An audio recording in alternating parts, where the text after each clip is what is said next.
Vous restez et vous resterez nos petits frères. Les gars, bienvenue dans cette nouvelle vidéo, le retour des débriefs de Lolox, Lograna, parce que comme certains l'ont vu, j'ai changé de pseudo, c'est par rapport à mon TikTok, etc. Donc je voulais avoir le même pseudo. En tout cas, bref, victoire du Barça 2-0 contre l'Espagnol. Et les gars, franchement, quel match difficile. Franchement, c'était tellement, tellement compliqué. Genre vraiment, on sent que vraiment dans les transitions, on est mauvais. On est mauvais, vraiment, faut le dire. La défense m'a fait vraiment très peur, surtout les centraux. Donc, Gérard Martin et Koubarsi. Non, franchement, les gars, c'était que d'émotion. Franchement, ça faisait 2 semaines qu'on n'avait pas vu le Barça. Et franchement, je vous mens pas, bon, même si je regarde la CAN à côté et que du coup, je suis pas en déj de football, hein, mais le Barça, c'est pas pareil. Vraiment, le Barça, ça va au-delà de juste regarder un match et juste regarder du football. Non, non, c'est vraiment, ça va au-delà de ça. C'est vraiment les sentiments. C'est vraiment, quand t'es amoureux d'un club, c'est un truc de fou. Bref, franchement, victoire du Barça. On aurait clairement pu perdre ce match. Vraiment, faut le dire. En vrai, dans le jeu, on méritait pas. Vraiment, l'Espagnol a eu beaucoup plus d'occasions. Ils ont été beaucoup plus dangereux, beaucoup plus incisifs, si on peut dire, franchement. Mais les gars, on avait un homme.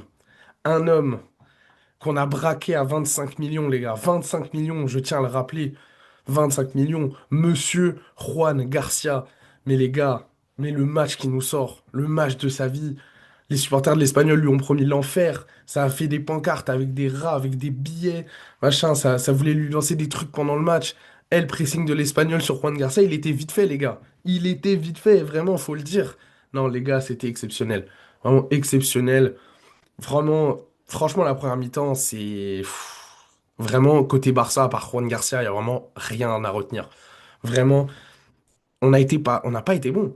On n'a pas été bon, tout simplement. Genre, et en fait, c'est là que tu vois que il y a vraiment des manques cruels au FC Barcelone.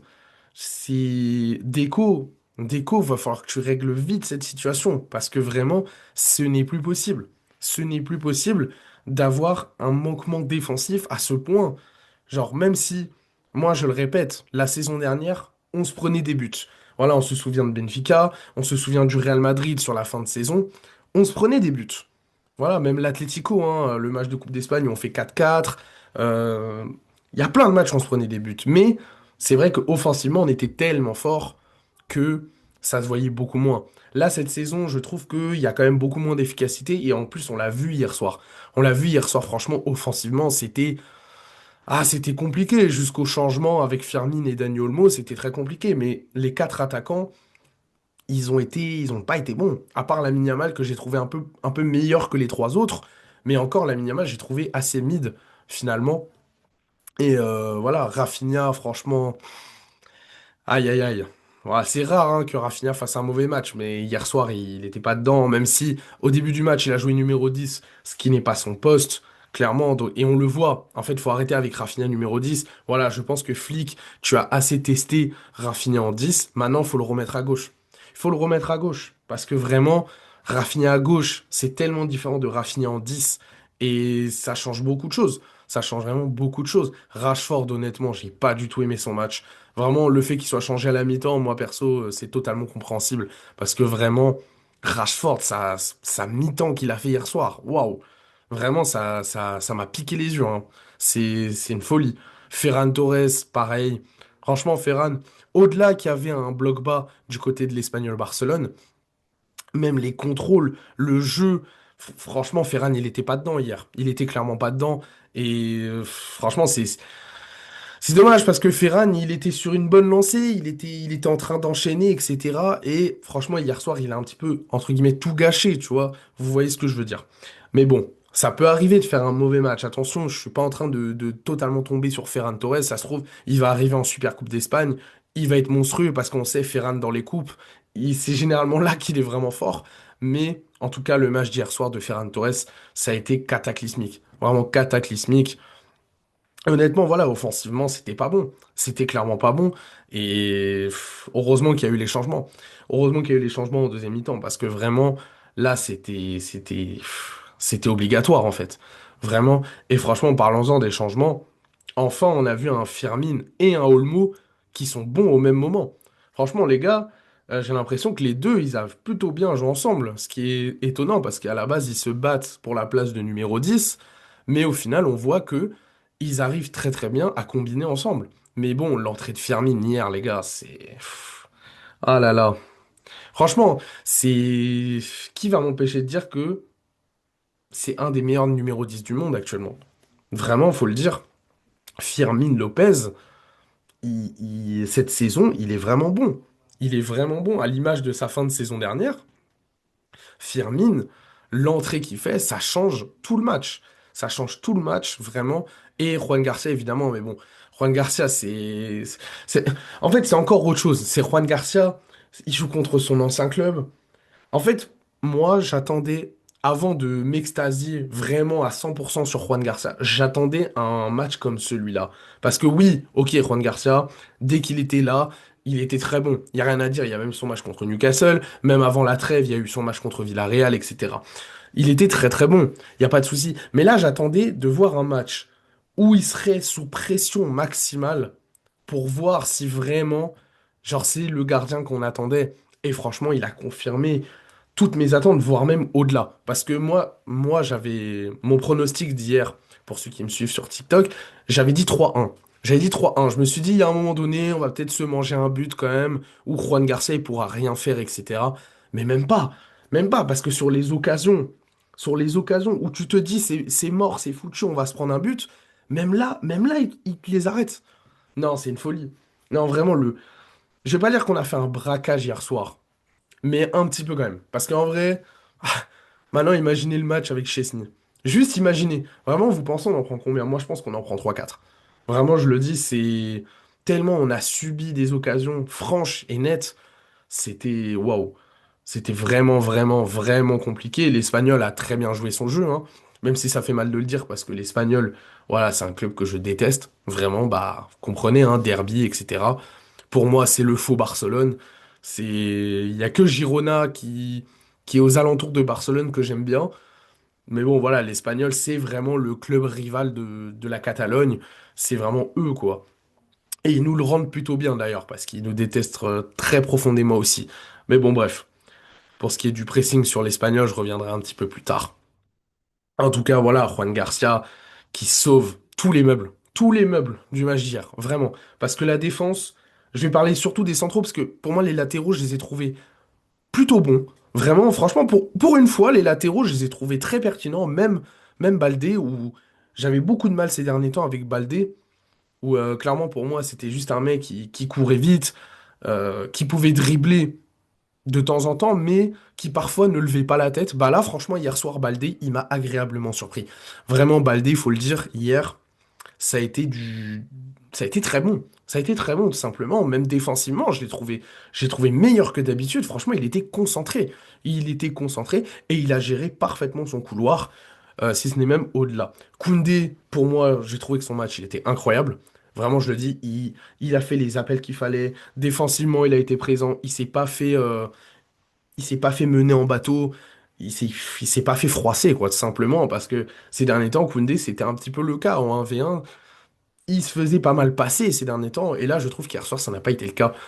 Et franchement, bravo à Koundé également. En tout cas, pour ce qui est des latéraux, vraiment très gros match. Très gros match. Défensivement, offensivement, ça proposait des solutions. Malheureusement, Baldé, je trouve que offensivement, bah, il s'est retrouvé seul. Rashford l'a clairement abandonné hier. Mais de toute façon, comme je l'ai dit il y a un instant, le match de Rashford hier, pour moi, il est catastrophique. Vraiment.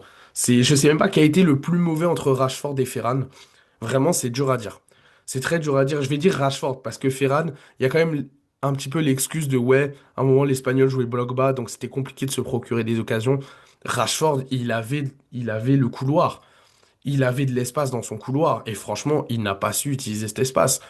Et là, c'est non. Et même sur le pressing, encore une fois, Rashford, il retombe un petit peu dans ses travers. Euh, je dis pas qu'il a jamais pressé dans le match. Je dis juste que son pressing, il est pas bon. Ses positionnements n'étaient pas bons. Et parfois, il ne pressait pas. Tout simplement, on sentait un petit peu de frustration dans son jeu. Et franchement, non, le match de Rashford, il était clairement pas concentré. Pour ce qui est du milieu de terrain, bah, le milieu de terrain, c'était un peu compliqué parce que du coup, avec le mauvais match des centraux, voilà, qui était Koubarsi et Gérard Martin, Bah, je trouve que en fait le milieu est un petit peu disloqué. C'est-à-dire que Eric Garcia, il descendait beaucoup plus pour aider la défense, parce qu'on subissait, on subissait, on subissait. Et donc du coup, ça fait que De Jong, même si attention, je vais pas défendre 100% De Jong sur ce match, bah je trouve que De Jong s'est retrouvé un petit peu seul au milieu de terrain. Parce que forcément, du coup, Rafinha, qui joue en 10 de base, bah il était beaucoup plus offensif. Donc il était moins aux côtés des deux autres milieux qui étaient De Jong et Eric Garcia. Mais voilà, du coup, ce qui fait que De Jong s'est retrouvé un petit peu seul à certains moments, ce qui peut faire que c'est un petit peu compliqué. Maintenant, De Jong, il y a quand même des passes, il y a quand même des choses qu'il a un peu ratées quand même. Franchement, je le dis, il faut le dire, mais c'est pas un pur mauvais match de Jong, mais c'est pas un match excellent non plus. Voilà, même à certains moments, quand il n'était plus tout seul, il a quand même raté deux, trois petites choses, manque de concentration. Mais après, globalement, c'est un match moyen. Je vais pas dire que c'est un mauvais match de De Jong, mais c'est un match plutôt moyen. Voilà, c'est-à-dire qu'on sait que De Jong peut faire mieux, mais on voit que dans le match, c'était pas aussi simple pour lui. C'était pas aussi simple. Voilà, clairement. Et pour ce qui est de Rafinha, qui du coup a joué milieu offensif, bah les gars, on voit que milieu offensif et Rafinha, ça ne colle pas. En tout cas, pas au Barça, parce que c'est vrai qu'au Brésil, ils sont un peu plus milieu offensif et ça marche plutôt bien euh, ces derniers temps pour Rafinha avec le Brésil, mais on voit qu'au Barça, ça ne fonctionne pas. Dans le système de Hansi Flick, Rafinha en 10, ce n'est pas ce qu'il faut. Ce n'est pas ce qu'il faut. Et ça se voit. Ça se voit, Rafinha, il a beaucoup moins d'espace, il peut beaucoup moins exprimer son football, il, il a moins de temps pour frapper, il a moins de temps pour faire des passes. Rafinha, c'est pas un joueur aussi technique qu'un Lamine Yamal, par exemple, donc pour dribbler deux trois joueurs, Rafinha ne peut pas forcément le faire. Et du coup, ça fait que Rafinha, bah, des fois, il se retrouve très vite bloqué. Et du coup, il peut pas exprimer tout son jeu, en fait, tout son potentiel, il peut pas l'exprimer. C'est pour ça que je préfère avoir un Lamine Yamal en 10 qu'un Rafinha. Parce que Lamine Yamal, il peut se sortir de situations compliquées quand il est entouré de deux joueurs. Rafinha, c'est difficile de le faire. Voilà, donc mauvais match de Rafinha parce que même en deuxième mi-temps, quand il retourne à gauche, personnellement, je l'ai pas trouvé impactant, des contrôles ratés, des passes ratées, mais je pense que c'était plus au fait par rapport à sa première période où bah du coup il n'était pas dans son match et du coup je pense que mentalement sur le moment ça a un petit peu joué, ce qui fait que bah du coup sa deuxième mi-temps n'a pas suivi la première. Enfin, en tout cas, a suivi, mais dans le mauvais résultat. Donc, ça n'a pas suivi dans le bon jeu. Voilà. Pour ce qui est de Ferran, je suis déjà revenu dessus. Pour moi, Ferran, malheureusement, au-delà de d'avoir eu un bloc bas, et ça, vas-y, à la limite, je l'excuse un petit peu, parce que on sait que Ferran, c'est pas un pur neuf, c'est pas un mec qui va aller vers l'avant pour te mettre une tête, même s'il peut très bien le faire. Mais c'est pas un joueur de ce type-là, donc c'est un petit peu compliqué quand même de se procurer des occasions. Maintenant, Ferran, il y a quand même des moments où je suis désolé, mais quand même, il y a des contrôles ratés, il y a des passes ratées, les passes que lui faisait Lamine Yamal, il ne se comprenait pas, alors que généralement, c'est bizarre parce que Lamine Yamal et Ferran Torres se comprennent très bien sur le terrain, mais là, hier soir, ça n'a pas du tout été le cas. Lamine Yamal, il faisait des passes, Ferran ne comprenait pas, et du coup, à chaque fois, il se plaçait mal, il partait trop vite vers l'avant en pensant que Lamine Yamal allait faire la passe vers l'avant.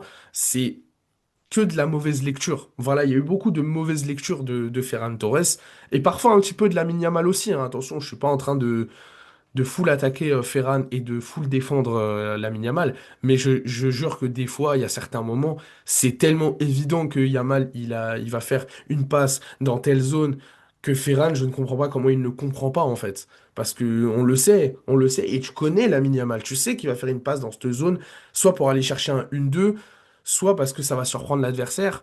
Et j'ai l'impression que Ferran était un peu trop prévisible dans sa manière de se démarquer. Donc voilà, il y a quand même eu des très mauvaises lectures de la part de Ferran Torres. Donc pour moi, c'est clairement un mauvais match. C'est clairement un mauvais match. Et c'est dommage parce que Ferran, il était vraiment sur une bonne lancée, en tout cas en tant que buteur. Voilà, je dis pas il a toujours été chaud dans le jeu, mais vous voyez ce que je veux dire, il marquait toujours un ou deux buts, ce qui fait que voilà, ça sauvait un petit peu son match, entre guillemets. Et hier, ça n'a pas été le cas. Pour ce qui est de Lamine Yamal. Lamine Yamal, moi perso, je l'ai pas trouvé mauvais, je l'ai pas trouvé bon non plus. Voilà. Je l'ai pas trouvé mauvais, je l'ai pas trouvé bon, mais j'ai trouvé moyen. À l'image un petit peu de l'attaque d'hier soir, en fait. Un petit peu à l'attaque de l'image d'hier soir, beaucoup d'incompréhension dans le jeu. Beaucoup de tentatives aussi. On revoit un petit peu ce Lamine Yamal qui veut tenter un petit peu l'exploit, qui veut faire des passes, qui veut faire des extérieurs du pied pour surprendre. À chaque fois, il veut surprendre, alors que parfois, la meilleure manière de jouer est la manière la plus simple. Et parfois, j'ai l'impression que Lamine Yamal n'arrive pas à se le mettre dans la tête. Voilà. Attention, c'est pas une attaque frontale envers Lamine Yamal. Je dis juste que parfois, le meilleur Lamine Yamal, c'est un Lamine Yamal qui joue simple. Et franchement, des fois, la simplicité, c'est tellement plus fort que la difficulté. Et au final, Lamine Yamal, t'as l'impression que des fois, quand il joue un petit peu sous la frustration, on va dire ça comme ça, t'as l'impression que il veut tenter des choses absolument, que ce soit des extérieurs du pied ou des passes euh, au quatrième poteau pour trouver un Rashford, typiquement, par exemple, ou alors des gestes techniques qui va tenter alors que c'est pas logique. Il y a un coéquipier qui est derrière, tu peux lui faire la passe pour ouvrir le jeu. Et malheureusement, des fois, bah, Lamine Yamal, il rentre un petit peu dans ce cercle de je veux prouver, je veux prouver. Et parfois, ça ne fonctionne pas. Hier soir, ça n'a pas fonctionné comme il le voudrait et comme nous, on le voulait. Genre, donc c'est un peu dommage parce que Lamine Yamal, pour moi, aurait pu faire mieux.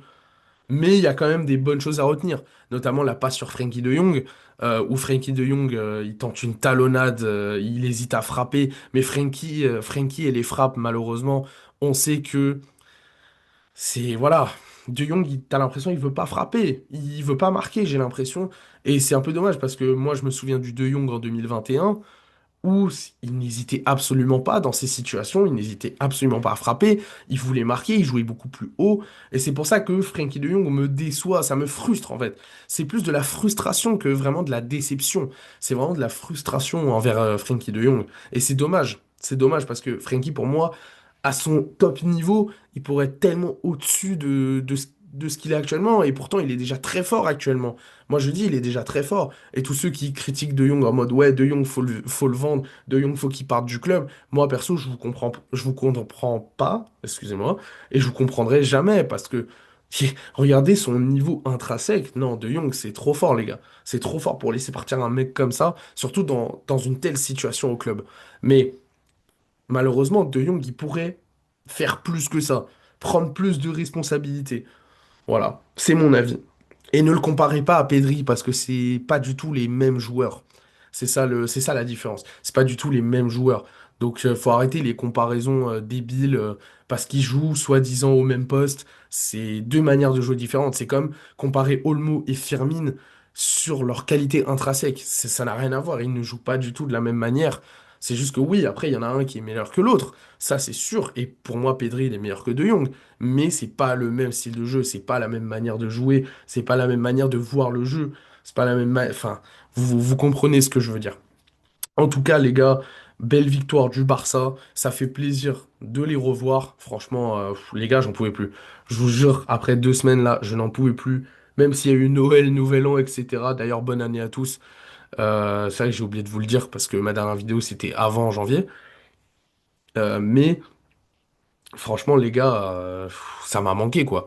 Ça m'a manqué. Et même si on a mal joué, ça m'a manqué. Parce qu'au final, t'es là, tu subis la pression, t'insultes derrière ton écran. Parce que moi, quand je regarde les matchs, les gars, bah, c'est sous le coup de l'émotion, hein, surtout du Barça. Donc, voilà, c'est ça. Ça m'a vraiment manqué, tout ça. Et d'ailleurs, ça m'a manqué de faire des vidéos aussi sur YouTube. C'est vrai que ça faisait très longtemps, une vraie vidéo comme ça, débrief. Mais en tout cas, les gars, franchement, ça m'a régalé parce qu'on a gagné. Maintenant, faut faire attention. Il y a la Super Coupe d'Espagne qui arrive. Bilbao, on arrive pour vous, hein, les frères Williams, là. Bilbao, on arrive pour vous. Il faut absolument remporter cette Super Coupe d'Espagne parce que je ne suis pas sûr que cette saison, on fera une aussi belle saison que la saison dernière. Je ne sais pas si on remportera le triplé. Je ne sais pas ce qu'on va faire en Ligue des Champions. Donc, il faut au moins avoir cette assurance pour avoir potentiellement le mental. Euh, voilà. Et pour ce qui est de Ter Stegen, tu n'as qu'à bouder. Voilà, toi tu vas rester sur le banc.